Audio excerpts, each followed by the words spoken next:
Hello, and welcome to the first statewide release of 2024. We will get started with the agenda for today, which will start out with welcome and introductions, have some housekeeping, talk about the Tennyson warning, have a mentor of the month, go into the release information, which includes security, documents, expanded statewide search, child safety and permanency, person, fiscal, and reports. And then, of course, closing announcements. That was enough time for you to get through the Tennyson warning. We want to start out today's session by thanking the pilot agencies. And those folks are the Southwest Health and Human Services, the Des Moines Valley Health and Human Services, and Clearwater for helping with the piloting of this SSIS version 24.1.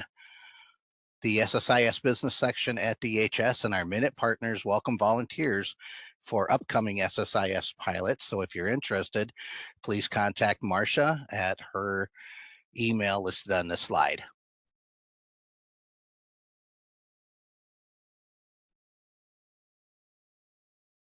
And I'm going to turn it over to Heidi now to talk about the Mentor of the Month.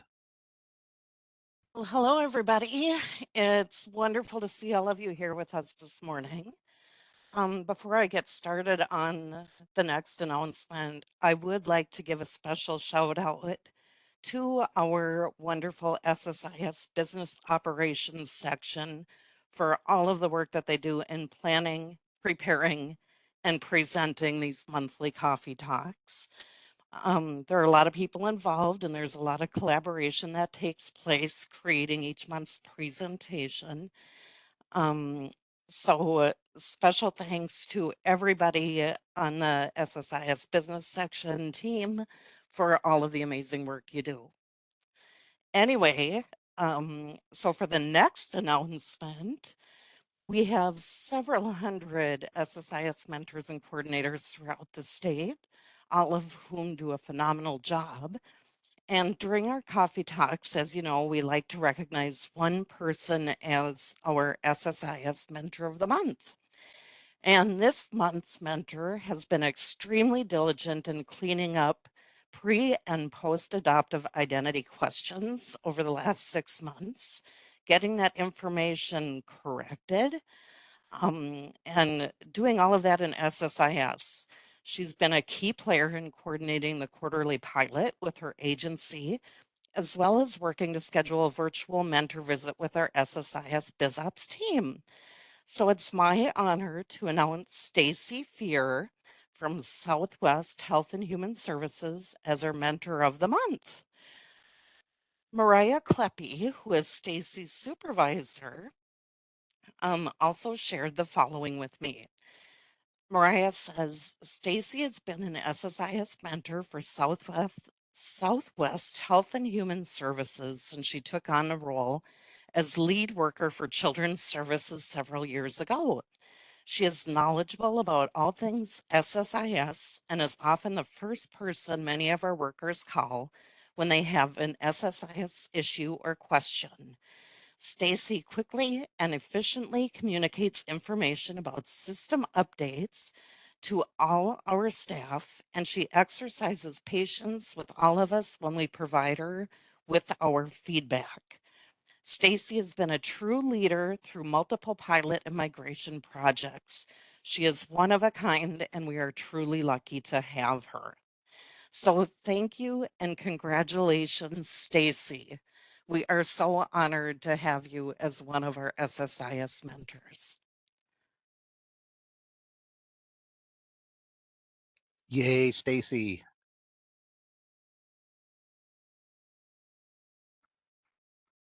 Let's get started in today's release. And we're going to start out with announcing a new staff member. Is Cynthia here? Yes, I sure am. Thank you so much, Ross. Go ahead and go to the next slide, please. Here we go again. I thought I already was. Is it there yet? Did it find its way yet? No, we're still on Great. Stacy. All right, hold on. All right. Well, we will keep working on that. So I want to share it with folks, as many of you guys know and have heard. We are very fortunate to be able to add staff, much needed staff, to the SSIS business section here at DHS, and so we are really beyond thrilled to be able to keep telling you about the wonderful people that are joining our team. And so this morning I want to share out with folks that we have the honor of having Andrea Bloom, formerly of Aiken County, join. She's the most recent person to join our team. And she has joined us as a system and data integrity subject matter expert. And we'll be working, probably we'll have lots of interaction with lots of mentors. Her work will bump up against administrative work and making sure that, we're really providing the support that's needed and the information needed so that the system can be as efficient as possible. And I think a lot of that work will be directly with mentors. And so we're thrilled to have her. So welcome, Andrea. I told her she didn't have to make a speech today. So maybe next time. But welcome, Andrea. And if you hear from her, please welcome her to the team. We're thrilled to have you here. And we will continue to have more announcements of more staff joining us and in the next at the next coffee talk as well. Okay, I guess this is what we're going to get, and I'm going to advance. All right. Hey, it worked. All right. Thank you so much, Eric. Yep. You probably are not going to get the warm weather tomorrow. That's probably what that means. I don't know. Thank you so much. Next, we just wanted to provide a brief update on the SSIS review that folks are aware of, that we are started in the beginning of February. We have mostly completed the child protection intake and screening. We're still working on some loose ends, specifically regarding federal and state requirements for each of the fields. So we're continuing to work that through. For the next section, which is assessment and investigation, right now our team is in the middle of this. We've had our information listening sessions for folks who are doing this work, for caseworkers, as well as a few mentors have joined us as well. And we are going to be doing our field by field review starting on Wednesday and this week. So Wednesday, Thursday. And we're so far, I want to share that we've had a really fantastic outpouring of information and really thoughtful feedback. A lot of it is, I will say, very complimentary and in the spirit of much of what we get from hear from mentors all day, every day, and have. So it really confirms a lot of the input that folks who are on this meeting have provided, and we really we appreciate all of that, the time and willingness for people to continue to support this work. So for this, I'm not going to read everything on this slide. But I do want to focus on kind of the three things that we're really focused on getting at from this. The outcomes that we're wanting specifically are potential quick wins, possible changes, and then items that we really need as we modernize, but are really not available in the current system. So those are things that we're attending to and trying to work through as we're going through to assess how we can get things done quickly and efficiently, and the things that we can't, that we make sure that those will be attended to. And we will have a full report out in May, and we don't have that scheduled yet, but that will be something that will be open for anybody who wants to attend who has been a part of the review, or of course, any mentors or coordinators as well. And if folks have any questions, you can always feel free to reach out, send something to the help desk. I'll also put my email in the chat. And if you guys have any questions about anything related to the SSIS review, feel free to get in touch.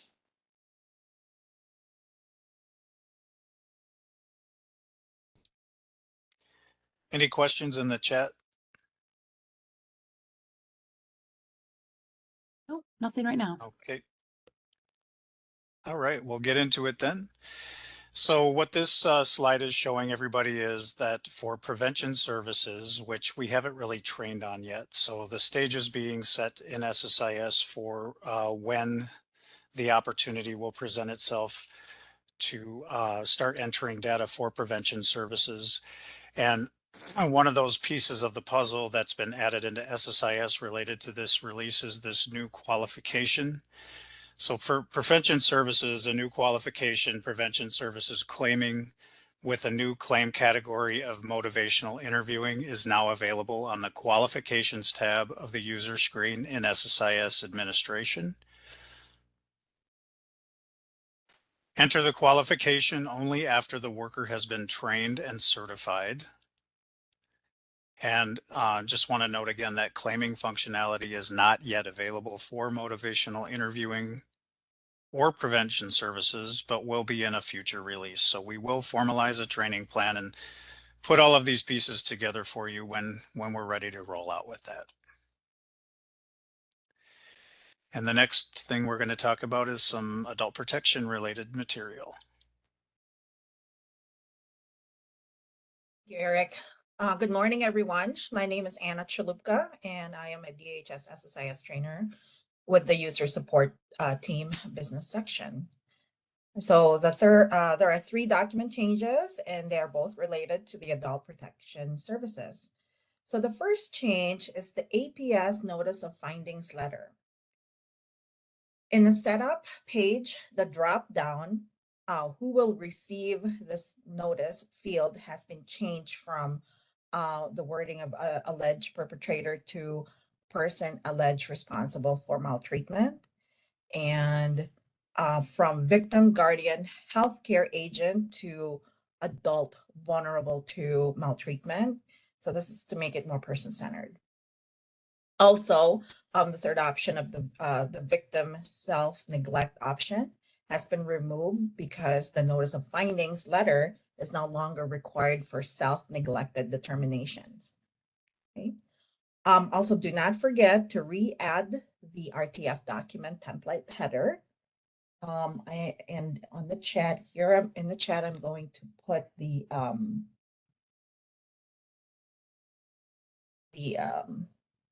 link for the RTF document header job aid.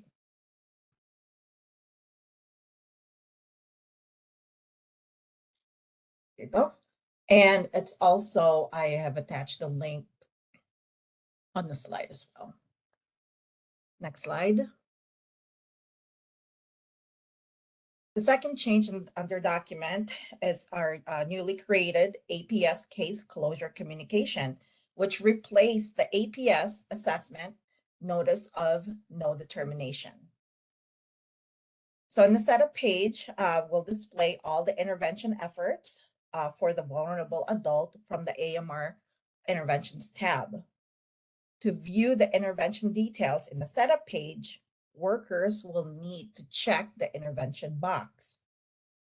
The service intervention field at the bottom, located at the bottom, it allows up to 30,000 characters for summation of interventions.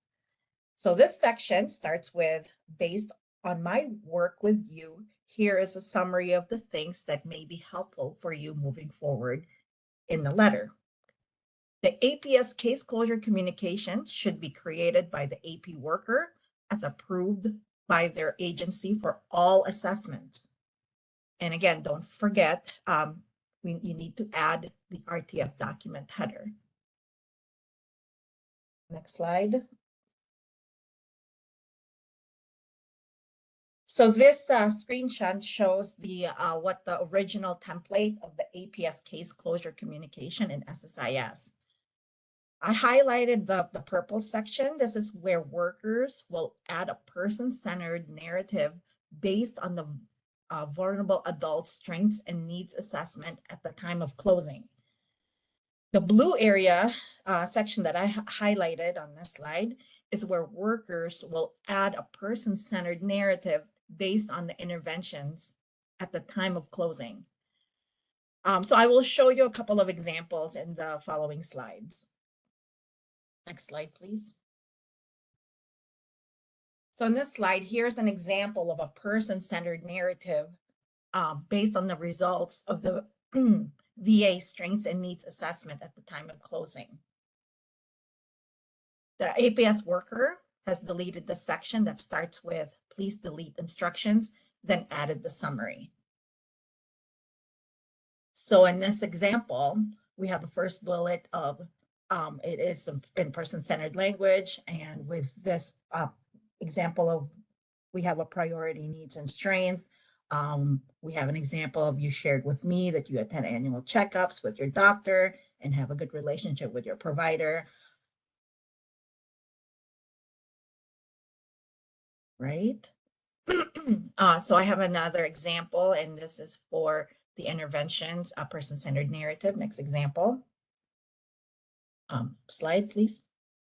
Okay, so this one, I have the list of interventions, and here's an example of a person-centered narrative based on the interventions at the time of closing. So this section is where the APS worker has added the summary that's starting with the section starting with the based on my work with you. So for this example, we have these 4 bullet points. And again, it's in person-centered language. Next slide, please. All right. So I want to just make a clarification also on the service intervention field. Now, regarding this field, when the RTF document is updated, okay, it does not map to the service intervention field. So we are suggesting that you will put your person-centered summary narrative in the RTF document.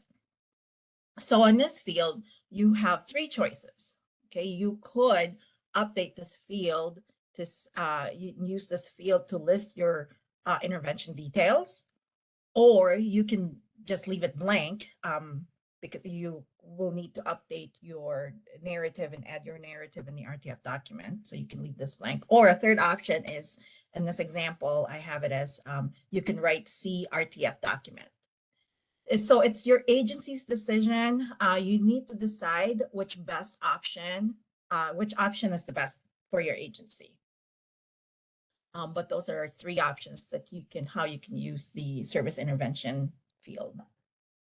Just remember that the RTF document is the final communication, not the service intervention field.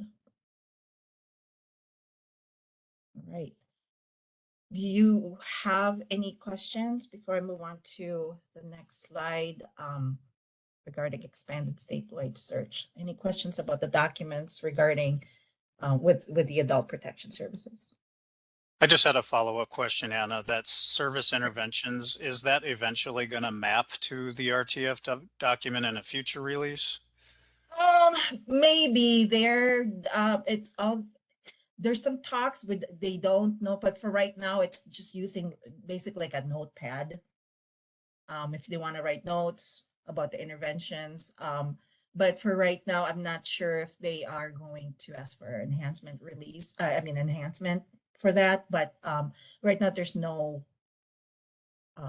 plan. Okay. Thanks for your question. Okay, and no other questions? No other questions in chat. Okay, thank you. All right, so moving on to the expanded statewide search. So with this update. This is just a heads up. The defect related to copy clients has been resolved. So the demographic information regarding work group participants can now be copied from Swindex into intakes and work groups from an agency to another without an error message displaying. Right. Thank All you. right, now we're going to dive into, thanks, Anna. We're going to dive into some child safety and permanency related updates and bug fixes.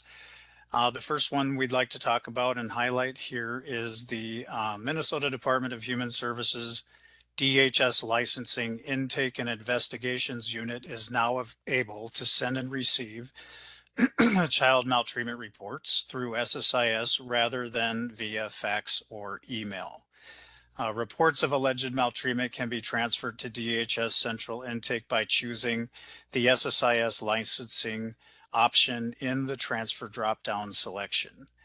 DHS licensing will also transfer child maltreatment reports to County Child Protection for reports that they received by DHS but fall under the jurisdiction of a county. So this slide is just highlighting over here to the left that transfer CMR option under the child maltreatment report. The middle screenshot is highlighting the new receiving agency for SSIS licensing. And then again, you can add additional comments in the comment field. Once you select OK, it should be transferred to DHS licensing. Over here on the right-hand side, you see a link for the updated child maltreatment report transfer information, which now includes the DHS licensing feature. Now, DHS licensing is the only DHS entity that can receive the transferred child maltreatment report. So if you see MDH or anything else that does not work right now, only SSIS DHS licensing works as of right now. Are there any questions? The Nope. link on, okay, Oh. sorry. Sorry, Eric. I was gonna say no questions, but and maybe you mentioned it and I just didn't listen well enough. But also just a reminder that DHS licensing can also send reports to agencies this way now as well. So maybe you already said that. Thank you. Mm-hmm. Thanks, Marcia. All right, not hearing any questions, I'll move on. So there are a couple of defects with the extended placement review that have been resolved. Previously, when a provider was not certified for QRTP and had no payments in SSIS, the system would sometimes show an extended placement review was due. This has been resolved, and just a reminder, the calculate button for an extended placement review will only work when the extended placement review is due within 30 days. Also, the hyperlink for the agency review and status section of the extended placement review now correctly opens to the help text information. So this screenshot is showing the agency review section and how it opens to the correct help text. Was there a question? No, not a question. Okay. Casey from DHS licensing just threw in the chat little FYI for agencies that questions about transferring reports to DHS licensing can be emailed directly to him, and his email is in the chat there. Thank you. Perfect.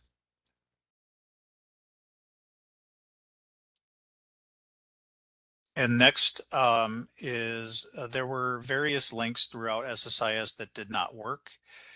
This has now been resolved. The Help Me Grow link now opens to the Help Me Grow webpage.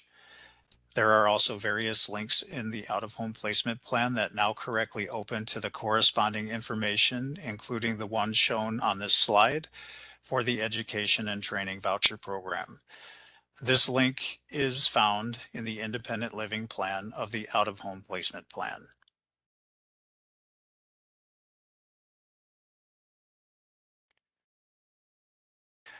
Next up, the defect causing a data cleanup message to appear when there were no foster parents listed in a business organization for a placement that should not require foster parents, for example, residential settings, has been resolved. This data cleanup error should now only appear on placement settings that require foster parents.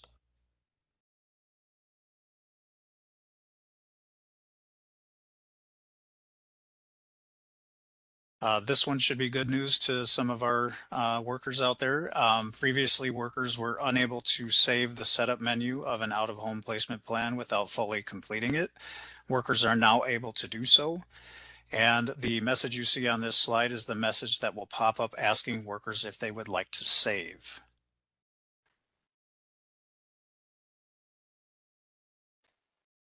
When workers select yes to save, another warning message will pop up notifying the worker of the required fields left to be entered. Workers can select OK to leave the setup menu without completing all required fields, and the setup menu will be saved. Workers will need to complete all required fields in order to continue the document.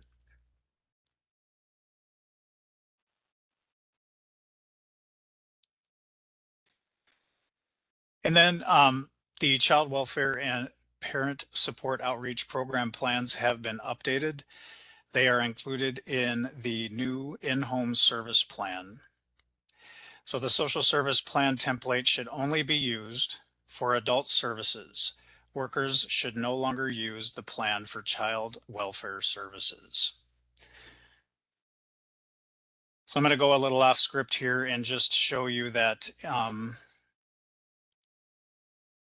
in our general SSIS release information, we have included new template updates for the in-home family support plan.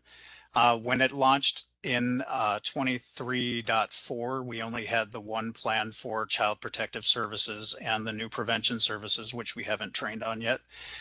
That has been transitioned over to the in-home family support plan for child protection. And then we have instructions with some different directives for the in-home family support plan for PSOP and child welfare. So you'll get all of that information under these links here. These links have also been added to the service plan section of the worker documentation page. So that's going to be on the main SSIS page here under worker documentation, and then navigate down to the service plan section right here to get the in-home family support plan and PSOP and CW.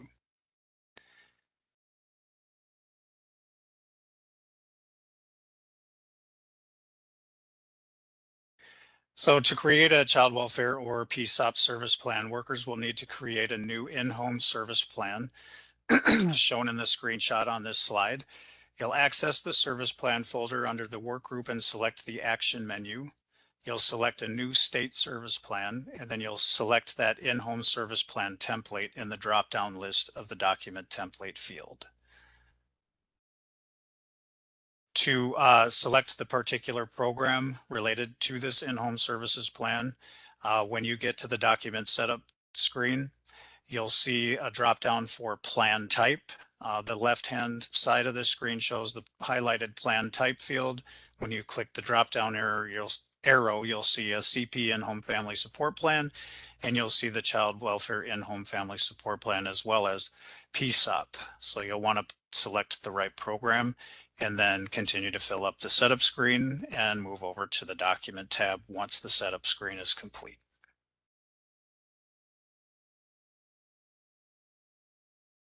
I see a question in the chat related to the child maltreatment report transfer. I didn't get to read the whole thing. Yep, it says for the CMR transfer to licensing feature, is this only for intakes that are screened out as not our jurisdiction, since DHS directly license, or can be used for cross reports on facility intakes that are in our jurisdiction that we screen as well? And That is a good question. Yeah, is Casey still here? We have. I think he left. I saw him. He left. Shoot. I should have told him to stay. Yeah, Jesse, I'll follow up on that in the meantime, and maybe we'll get an answer before the end. And I'll ask. Thanks, Martha. Yep. I have some assumptions, but I don't want to assume, so we'll wait for the concrete. All right, over to you, Summer Day. Thank you, Eric. Hey, good morning, everybody. My name is Summer Day Rosette. I'm the ICWA Compliance Complaints Consultant with the American Indian Wellbeing Unit. I'm here today to go over some updates in the race screen under tribe and ethnicity. So the first screen you're seeing here is just some updates to how the Minnesota tribes will be listed now under the tribe and ethnicity dropdown under the state of Minnesota filter. So I know that you'll receive these slides, or you have the slides have been sent to you. So I won't go over all of these, but I just wanted to point out, you'll see the difference between nation and community. So for instance, we have the Fond du Lac Band of Lake Superior Chippewa and Fond du Lac Chippewa. That's how it was listed in SSIS under the Minnesota state filter for tribe and ethnicity for Fond du Lac. But the new update or release will be changed to Fond du Lac Nation. And then let's go down to Lower Sioux Indian Community of Minnesota. Instead of it being Community of Minnesota, it's just going to be Lower Sioux Indian Community. This was an update that was requested by the Office of Indian Policy in consultation with the tribes. And then I'll go to the next screen because we do have some updates to the we do have some additions of federally recognized tribes.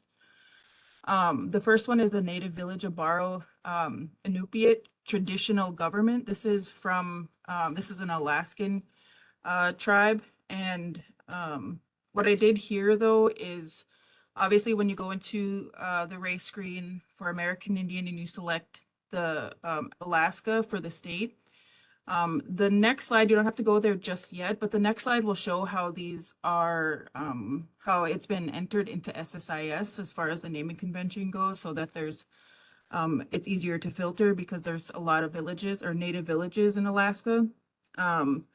But what I did was contact each of these new federally recognized tribes that have been added into SSIS and requested that they provide their ICWA point of contact. I listed it as family services contact here in the slide, but this is your ICWA point of contact, the individual who understands what they're supposed to do when they receive that ICWA notice.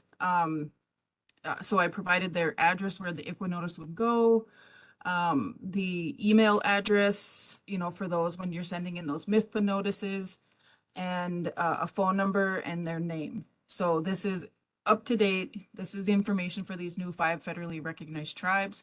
We have one for Alaska that I just mentioned. And then if you see here, we have 2 for Virginia. There's actually 3, but 2 of them that are have a similar name, but are two completely different tribes. So you have the Chickahominy Indian tribe, and this one is the one for Providence Forge. They're both in Providence, but they have an Eastern division. As you can see here, that's the 3rd one down. And then we have one for Montana. This is the Little Shell tribe of Chippewa Indians of Montana. Their ICWA point of contact, Sarah Crawford. She's their ICWA attorney. And she does have 2 email addresses here. So if you need to get in contact with her for the Little Shell tribe of Chippewa Indians of Montana, you want to send an email to, to both of her emails if you're sending in that MIFPA notice. But if you're going to be sending in the ICWA notice to the Little Shell, or if you need, at some point need to send one to Little Shell, that's the address you would want to use here as well. But if you have any questions, again, all this information is up to date under the Family Services contact.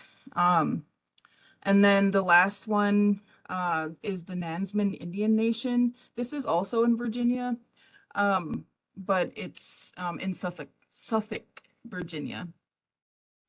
And again, their point of contact. So if we can go to the next slide, I can kind of give you an idea of what it looks like in SSIS, just to give you a quick snapshot. You'll see for Virginia, we have the 3 additional tribes that are here in Virginia. And then for Montana, you have the Little Shell tribe.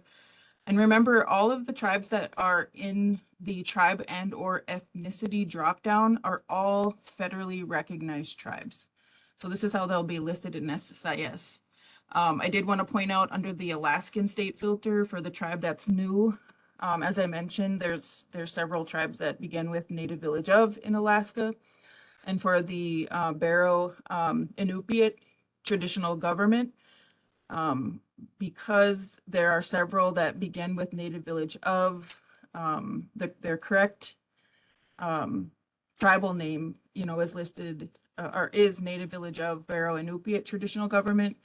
But for SSIS purposes, in order to have the naming convention be in alphabetical order, the Native Village of is put towards the end so that it can start with Barrow Inupiat.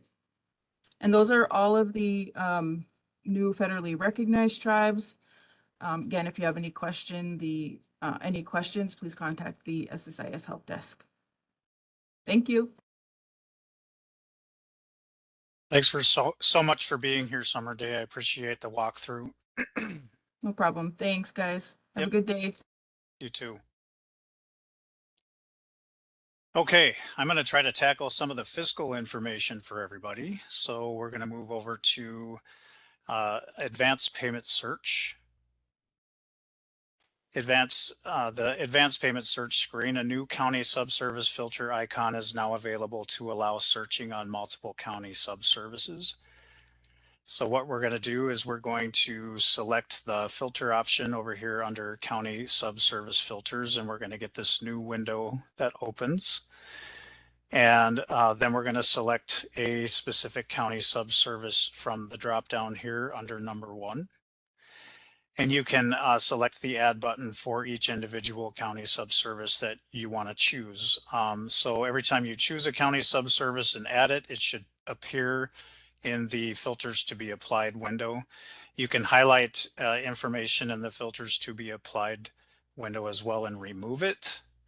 Once you have all of the filters to be applied in this advanced search, you can come down here and select apply, and you should get results that pertain to all of the filters that you'd like to look at. This is a new enhancement for this release.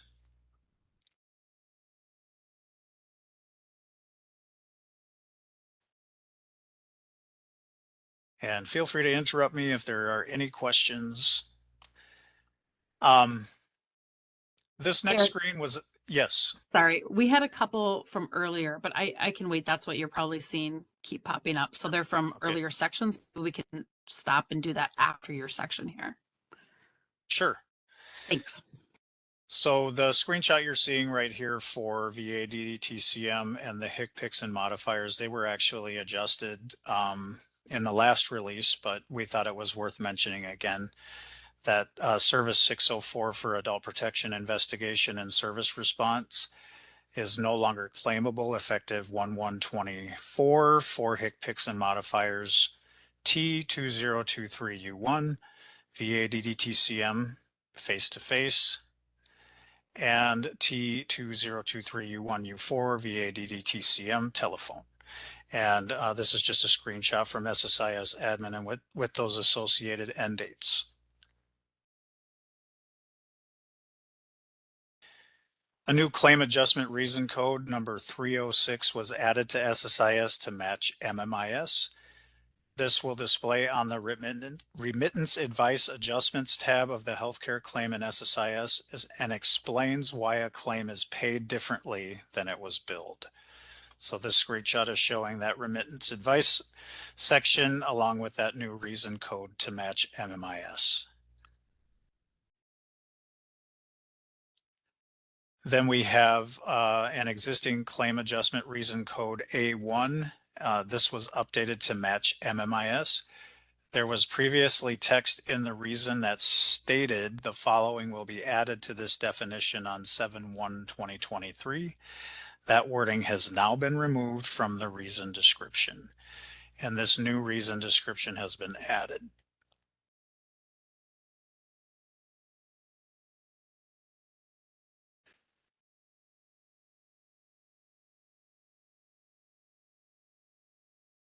All right, and then before we get to the last slide, maybe we can tackle a couple of questions. Sure. So we had a couple of questions. So Joanne says, in future updates, will the content of the in-home services plan change depending on what type is selected? So Joanne, I'm not sure if you're checking like in your test server or not, but in the it was changed. There was some wording. It's pretty slight, but there are some wording changes.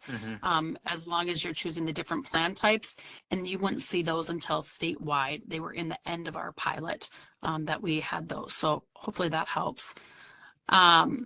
Mary also asked on the in-home service plan additions, if the program is CP for the work group, as in the example that we gave, does the worker select the CP in-home family support plan?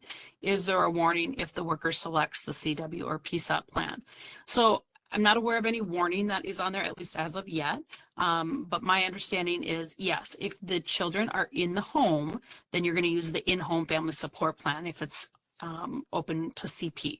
If they're open to CW or PSAP, you're going to still use the in-home family support plan and choose the appropriate CW or PSAP plan types within there. If a child is in placement, you're going to be choosing the out-of-home placement plan. So if you have CP and it's out-of-home placement, you're going to continue to use that out-of-home placement plan instead. Hopefully that helps. Let's see if we have any other new ones. I think that's it. Thanks, Portia. Thanks. Yeah, like you said, the help text is slightly different between the CP plans and the child welfare and PSAP plans. So that's why there's two separate documents. All right, last slide, over to you, Anna.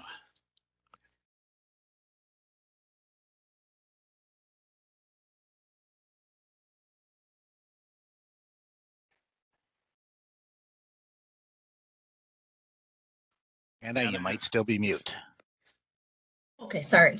Okay.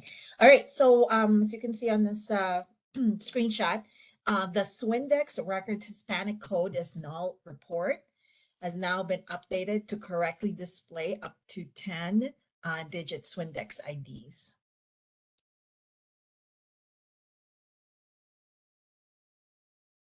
All right, thanks. Thank you. Just a quick reminder on where your SSIS resources are. You can always visit the SSIS resource page. You get to find the 24.1 release information, the what's new, the release notes, the known defects, and also the SSIS worker documentation and the SSIS fiscal documentation can be found in Partner Link.